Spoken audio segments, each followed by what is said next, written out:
ফেসবুকে পিয়াপুর রেসিপি দেখে একটা মজার জিনিস ট্রাই করছি, বাট আমি মাঝখানে কিছু অ্যাড করছি। আজকে রাতের বেলা আমার কথা ছিল রাতের বেলা রান্না করতে হবে, বেগুন কিছু একটা রান্না করব। তো পরে মনে হলো রেসিপিটা দেখে যে বেগুনের সাথে এই রেসিপিটা করলে, মানে বেগুনের এই রেসিপিটা করলে আজকে খুব ভালো লাগবে। ফার্স্টে আমি বেগুনগুলোকে কেটে নিয়ে জাস্ট হলুদ আর লবণ দিয়ে একটু মাখায় নিছি। মাখায় নেওয়ার পর সেটাকে ভাবি আমাকে খুব সুন্দর করে কড়াইতে নিয়ে এগুলো ভেজে দিছে।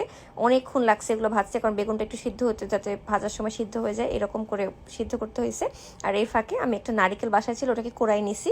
নারিকেলটা খুব ভালো মতো কোড়াই নেওয়ার পর আমার আর ভাবির মনে হলো এটার মধ্যে একটু চিংড়ি মাছ অ্যাড করলে খুব ভালো লাগবে। তখন ভাবি চিংড়ি মাছটা আর পেঁয়াজটা খুব সুন্দর করে ভাজা ভাজা ভুনা ভুনা করে দিছে আমাকে, যাতে কিনা আমি পরের প্রসেসে খুব ভালো মতো করতে পারি।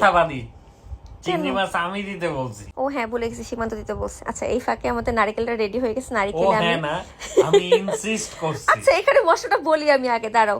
হলুদ, মরিচ, জিরার গুঁড়া, তারপর একটুখানি আদা বাটা, রসুন বাটা মিক্স করে নারকেলটা আলাদা করে ভাজা ভাজা করে নিছি, আর ওই চিংড়ি আর বেগুনটা আলাদা করে ভাজা ভাজা করে নিছি। আর এই নারকেলের মধ্যে একটু রসুন আর শুকনো মরিচ দিয়ে দিছি, পিয়াপু এভাবে করে দিছিল। সে চিংড়ি মাছ দেয় না, চিংড়ি মাছটা আমি অ্যাড করছি। যে বললাম সীমান্ত বলছে চিংড়ি মাছ দেওয়া ভালো লাগবে, আমি বলছিলাম বেগুন নারকেল রান্না করবো, বলকে চিংড়ি মাছ দেওয়া ভালো লাগবে, ভালো লাগবে। ফাইন, ওভাবেই করছি। আমি তো ওভাবে করে রেসিপি পারি না করতে, বাট তাও দেখে টেকে যা একটু শিখে ট্রাই করছি। বাট বিশ্বাস করবেন না, খাইতে এত ইয়াম্মি হয়েছিল, আমরা সবাই চেটে পুটে খাইছি। সত্যি আপনারা চাইলে ট্রাই করতে পারেন।